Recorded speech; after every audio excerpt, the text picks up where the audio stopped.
What were your thoughts, just talking about the Big Ten, when they canceled the season? And you talk about – go ahead. Yeah. Yeah. Oh, sorry. So, well, when that kind of happened, I put a tweet out probably 3 days before that the season was going to get canceled. There were maybe some rumors floating around and stuff, but this guy who enjoyed some of the content I made, he's like, hey, I got some information for you. He explained to me who his source, or who his connection was.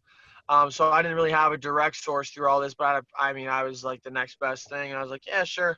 We'll put it out there, see what happens. And it got canceled a few days later. So I was like, oh, I can trust this guy.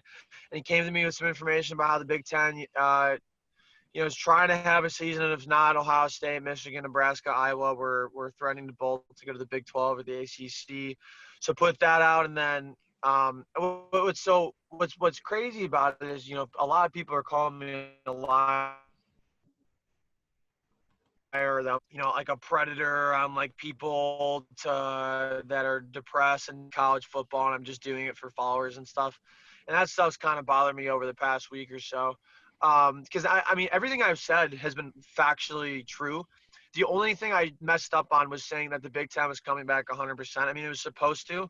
I just didn't know that there were, and my source didn't know either, that there were people of higher power, for example, the governor of Michigan, that are threatening to sue the Big Ten.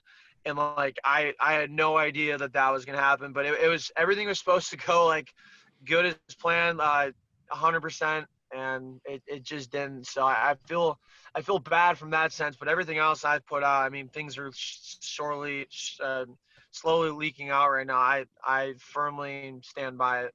And, it just is what it is. So because I was reading your tweets when you said, no, I'm not a liar. And so I guess I was unclear what people were accusing you of lying about. And so I wasn't sure if because at one point you said, oh, later this week it'll break, and then it didn't. So I wasn't sure if people were accusing you of lying about the timeline or if it was about the 100%. What were people accusing you of lying about? About probably anything you could accuse somebody of. It wasn't just one thing. Yeah. So, well, I mean, I think a lot of people thought I made up a source because I wasn't revealing who it was, but that you don't really do that. And I'm not a reporter, but that's just, obviously that's like textbook, like unwritten rule. Like you don't even have to discuss it. Like you never discuss sources. Like I'd die for this source. I would never tell anybody who it was. Yeah. Adam Schefter says per source all the time. Yeah. I mean, he has a little more credibility than I do, to be fair. Well, I know, but I mean, I agree. Yeah, I mean, but Rappaport came out with something today about because Earl Thomas is supposed to go to the Cowboys, he said, and Jerry Jones came out today and was like, Ian Rappaport has no idea what he's talking about. He's wrong. And Ian's like, okay, he's not going there.